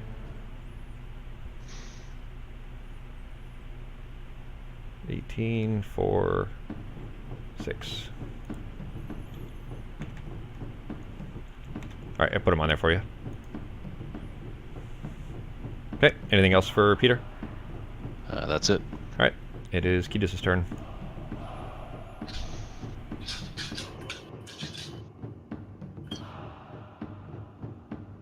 Seriously? That's the same thing I got last time. Yeah, you gotta beat an 18, so you are still frozen in place. His turn, he is in a... Oh shit, it's only within 5 feet for that one. I would say I'm not going to have him reapply that because you're already still frozen anyways, and nobody else is within 5 feet. So he is going to attempt to grapple you, which I think he just automatically succeeds because you're frozen. I think is the rule on that. Let me find it real quick. Yeah, for the sake of brevity, because we're already at 2. Yeah. I think he just automatically succeeds. What do you think, G?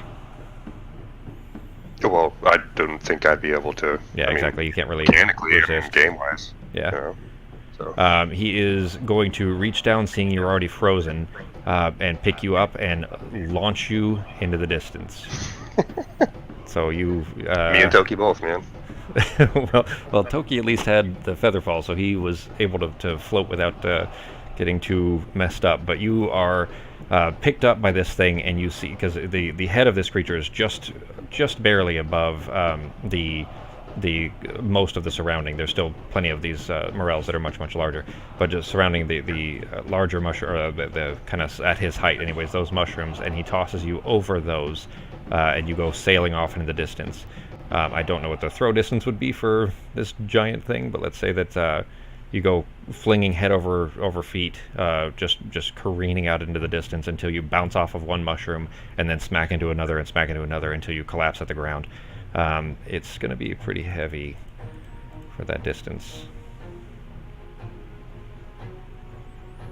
Just What's from the size I'm sorry. What's the size difference between Ketis and this monster? Edis is what, 6'2"? Yeah, about 6 foot or so. Okay, so And 6 I think foot it's, what, compared to 25 25 feet. Yeah. Yeah. This thing is gargantuan, and he's considered medium. All right. That's all I need to know. I had an idea, but that won't work. So much for that, then, huh? You took 43 damage from getting banged against all these mushrooms and then collapsing into the dirt. I just applied that to your G, and you are still frozen.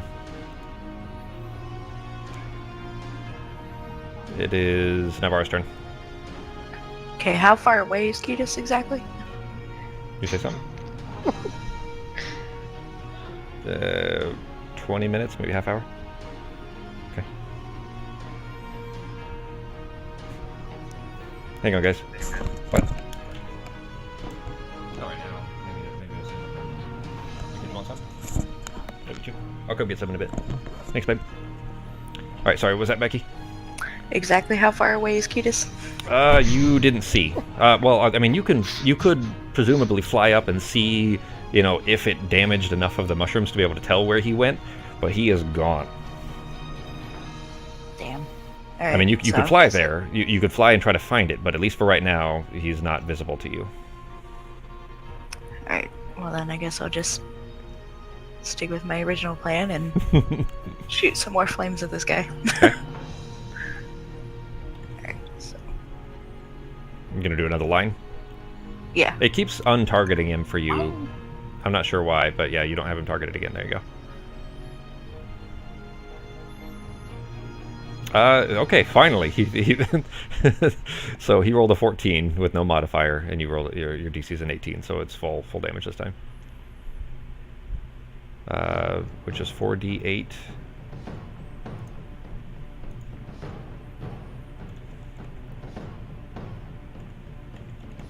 So it should have been 24. So we did minus 17 is 7 more. All right. So you send down another line, just kind of barking fire out of your giant eagle's mouth as if it was a dragon, just spitting fire over this kind of eye stalks of this stupid mushroom creature, and it roars and is starting to flail itself. It just kind of flung Ketis off into the distance, and it's flailing its arms in your direction, like trying to bat at you. You're too far away for it to be able to reach you, but it's kind of trying to reach you as you're spitting its eyes out, basically. Any bonus actions or anything? Nope, because the only one that I have that I can use, I can't actually use right now because I'm healthy, so. What is that? Oh, you mean to The heal yourself? healing word. Okay, gotcha. Yeah. All right, Yeah, it's the Peter's only turn. bonus action I can Oh, use. gotcha. Okay. Peter's turn. All right. I am within 90 feet of him, I assume. Yeah, so you're 45 feet away.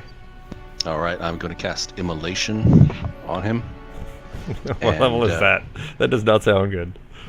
It's a 5th level Immolation spell. However, the reason why I'm casting it is because I know he's about to roll a 6 for his save. I was gonna say, how do you know that? And then I realized that I screwed myself by giving you guys all these overpowered abilities. Alright, let's see. Immolation, concentration. Flames wreath one creature you can see within range. The target must make a dex saving throw. It takes 76 fire damage on a failed save or half as much on a success. On a failed save, the target also burns for the spell's duration. The burning target sheds bright light, blah, blah, blah. At the end of each of its turn, the target repeats the saving throw. It takes 3d6 fire damage on a failed save, and the spell ends on a success. Can't be extinguished through non-magical means. Alright. You're going to make it fail. Which number are we going to use? For important? I'm going to use a 6. Okay. Alright, we'll mark that one off. It'll automatically fail because it doesn't have a modifier, so it will fail. Go ahead and target it, and then you haven't targeted. Alright, go ahead and hit the cast or whatever. All right, now it says it succeeded, so go ahead and just roll it again until it shows that it failed. Well, I guess I'll tell you because I don't think you can see it. It rolled a 19, but we gotta make it show that it's a fail, so it won't half the damage on it. There we go, failed. It rolled a 1 that time. All right, go ahead and roll the damage.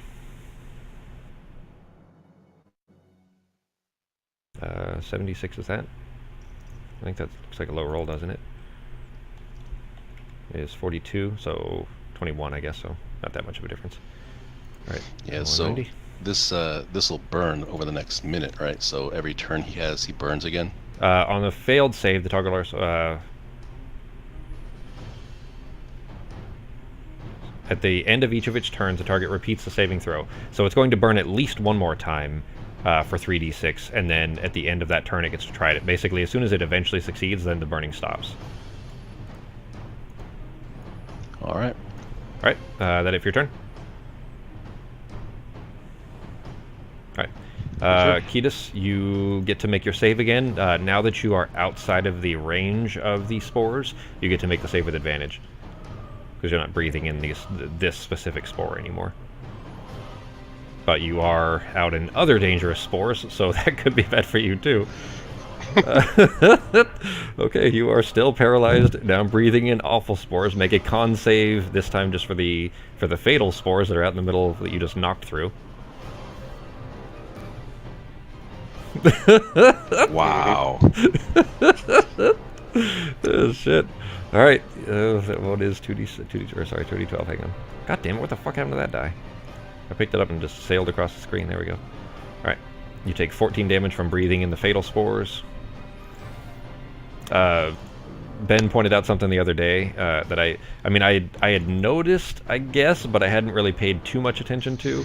That Ketis is like pretty much always the whipping boy. Like if you're gonna lose a hand, you're gonna be Ketis. Not even kidding. The very first session, he lost an arm. It just didn't last for very long, but he lost an arm in the very first session. Then he lost a hand. Then he lost his whole body. Like if you're gonna get mutilated, you're gonna be Ketis pretty much in this game, or thrown across the room, or like any other shit. It's pretty much always him. Yep.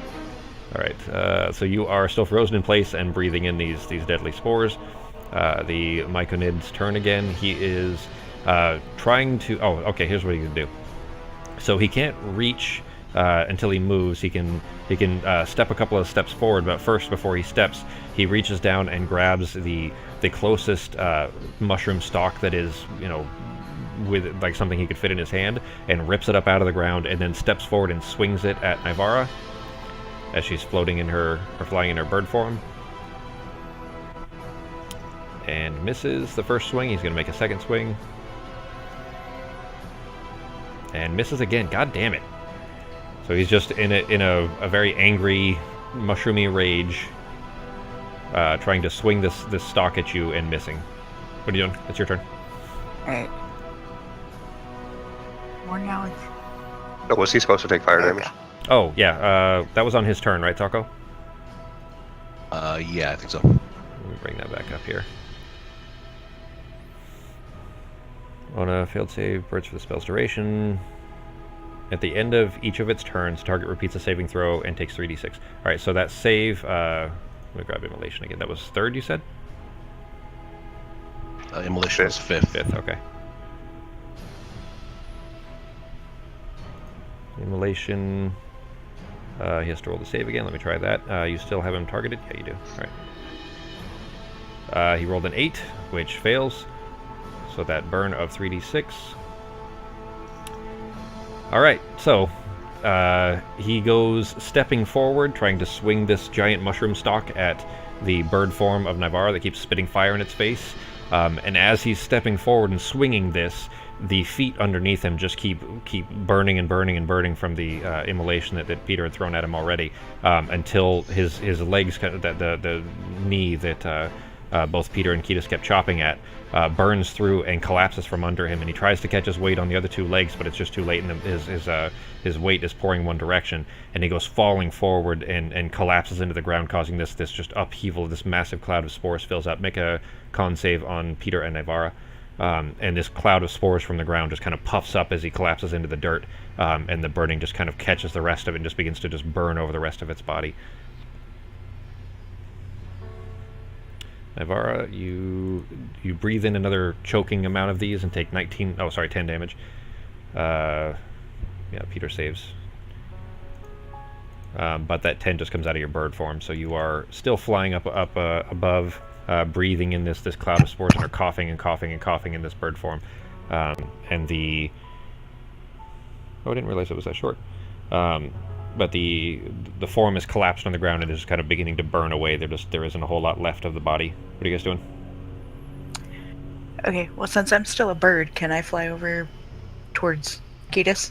Try to find him? Sure can. So you fly up above the canopy enough to be able to see and look in the distance that he was flung, and you see where mushroom after mushroom after mushroom have been kind of collapsed and broken where he was flying through it. Are you leaving the door and Peter behind? Yeah, I'm gonna go get him. Okay. Peter, you're looking up, you see, as this creature's kind of burning away in front of you, you see the kind of eagle form of Navara head off. Obviously, you kind of intuit exactly what's happening. And she goes sailing off in the distance. There's still mushrooms above and below you, but you're in kind of a gray zone between these two kind of layers of these mushrooms. And you fly off into the distance. You fly for a good 120 feet. That he had gone flinging through because the gravity of this planet just isn't quite as strong as where you're used to, so he wasn't pulled down to the planet so much, so rapidly.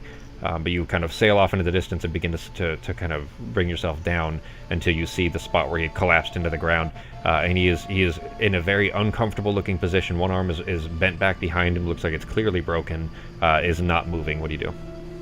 Okay, well, first I'm gonna drop the fire so that way I don't burn him. Okay. And then I'm going to use lesser restoration on him, because you said he was paralyzed, right? Yes. He's not moving. You assumed that he was paralyzed because you saw when he was still, being punched by the mushroom, you saw him not moving. Okay, but I'm going to use lesser restoration on him. What level's that? Level 2, I think. Yeah, level 2. All right. That breaks paralysis? That's what it says, and deafen, poison, and blind. Nice, cool. Yep, that works. All right. So and this is verbal and somatic, so you don't even need to drop your bird form to do that. Yeah. Why do you guys get all these cool toys, and I don't get all these cool toys? All right. So you bird squawk at him, and tip your feathers in just such a way to cast this spell. And Ketis, you are immediately able to move and are choking and choking and choking. Make a con save. Actually, make one for Navar as well, for being over here in these poisonous spores.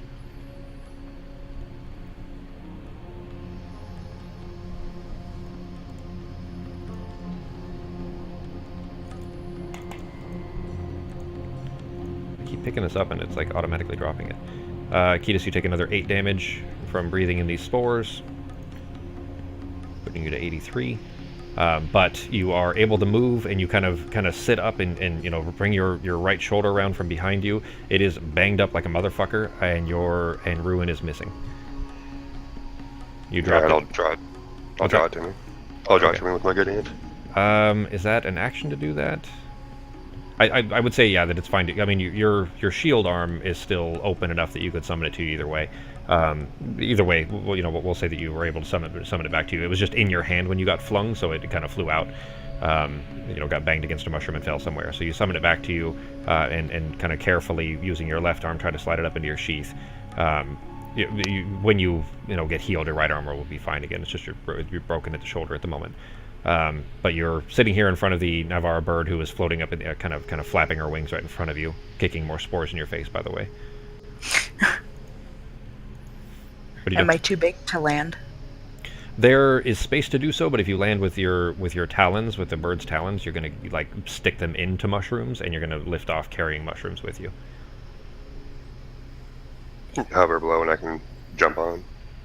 Yeah. Try to grab your claws with my good arm. Make an athletics on Ketis to jump.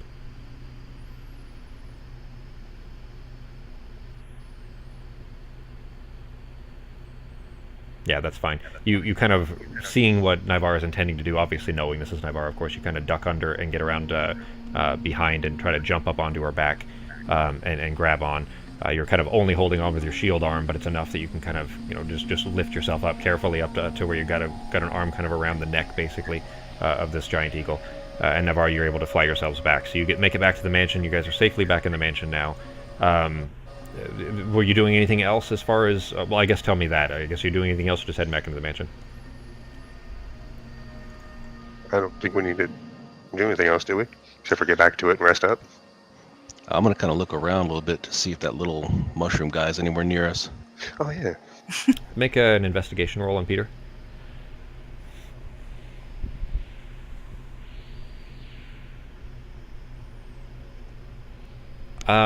Looking around, you can see that where he went. You can see the kind of path that he must have taken through the brush here, but he did not stop. He ran and ran to get as far away from this weird door that appeared. He didn't know what a door is, so he didn't know what he was looking at.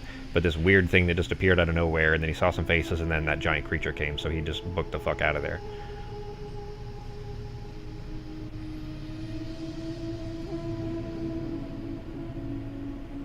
What are you guys doing?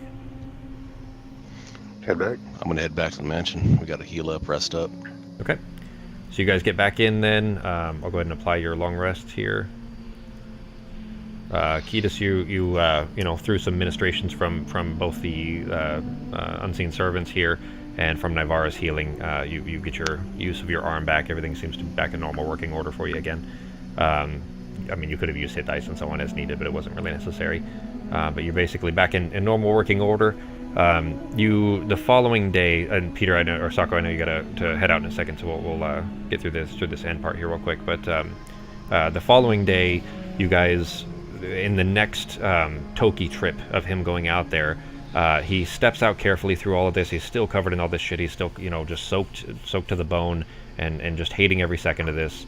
But is out there and comes into another clearing, not quite like the ones you found before, though. This one looks like there's a crater. This one has an explosion in it, and in the center of this, in the center of this small crater, is a glowing orb with 20 sides, and he's seen this a couple of times. He didn't know exactly what it is he's seeing, but you're kind of watching this through his eyes, and you, of course, recognize it as apotheosis.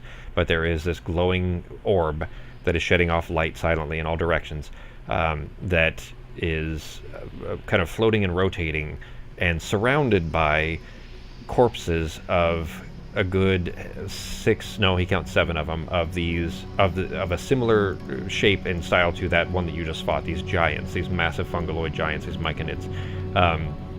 All of them, just from looking at it, and initially actually you see this through his eyes, and then you teleport. You guys teleport close enough to be able to see this. See this for yourselves.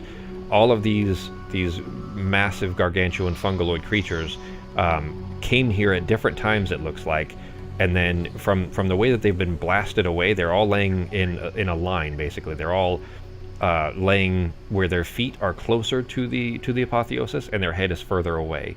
So they all look like, based on kind of doing the math of how this looks, is it looks like each of these things maybe came here even one at a time, reached in, maybe saw the other corpses around, but reached in, tried to touch it, and it exploded and knocked them away, and then they just laid there dead. So these massive, they're not quite as large as the one you just fought, but a similar shape to them, are all kind of blown away from this in almost this like starish pattern, where their feet are kind of pointed straight at it and their heads are further away. But you don't really have any trouble, getting to it. You can get close to it. It seems like you can touch it. Doesn't appear to be any risk or anything of that sort. Are you guys doing anything? Are you just grabbing it and heading back to, trying to make your way back to the ship? What are you doing? I'm just going to keep an eye and make sure none of those big guys come running it. If we grab it, am I able to teleport back to the ship since it's a known place? Yeah, you definitely could.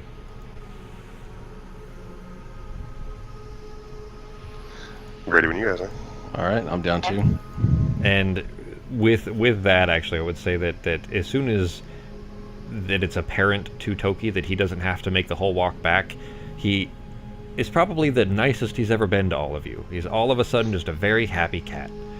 And he's still covered in dirt, still looks like he, has kind of a grumpy face to him, but he's all of a sudden like the happiest he's ever been. Like he's rubbing it up against feet. He just seems all of a sudden the happiest you've ever seen him. So you grab the apotheosis.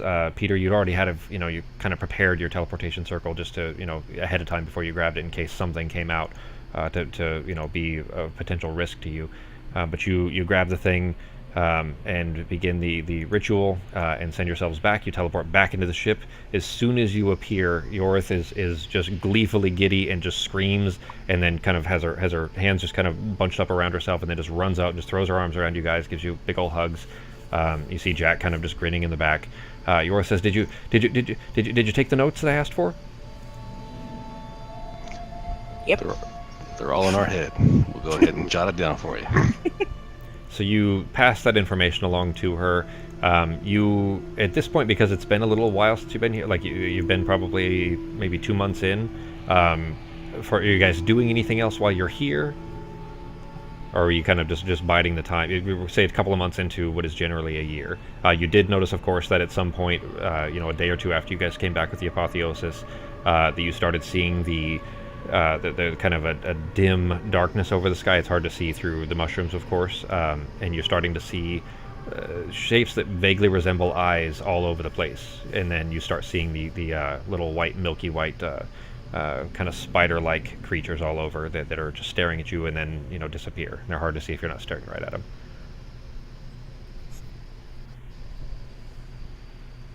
I don't know. I can't think of anything. Maybe just observe and record the little mushrooms' lives for a little while, because it seems like every year on the anniversary it goes down. Make a record of what's going on. Sure. So and sure enough, with pretty very close, like I would say it this way, very close but not spot on. And the reason that it isn't is because these planets are different sizes and have different day-night cycles. They spin at different velocities, I guess. I don't think that's the right word. Anyways, they spin. The rotational speed is different. The distance to the stars are different, so they don't have the exact same day, but it's always about one, let's say, Earth year of time is when he shows up after the apotheosis is found.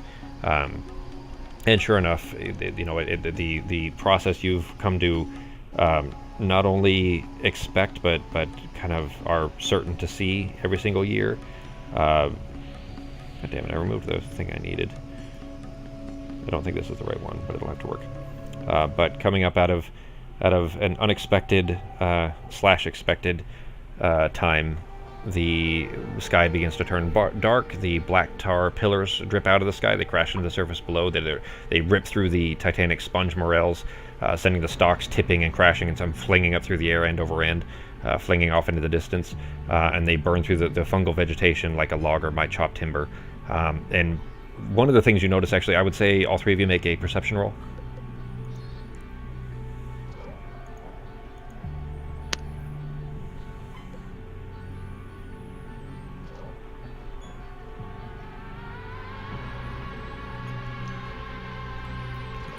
Peter, especially with that roll, it was actually a really high DC, but you still noticed it. Usually you guys are kind of in a bit of a rush to get out of here, of course, when this happens. This is now the 8th time that you've seen this. 9th, actually, if you count your original planet. Where these pillars hit the ground and they begin pouring these things out, this kind of tarish stuff, and these shadowy creatures begin to come out of that, there's a familiar shape beginning to come out that you're seeing from time to time.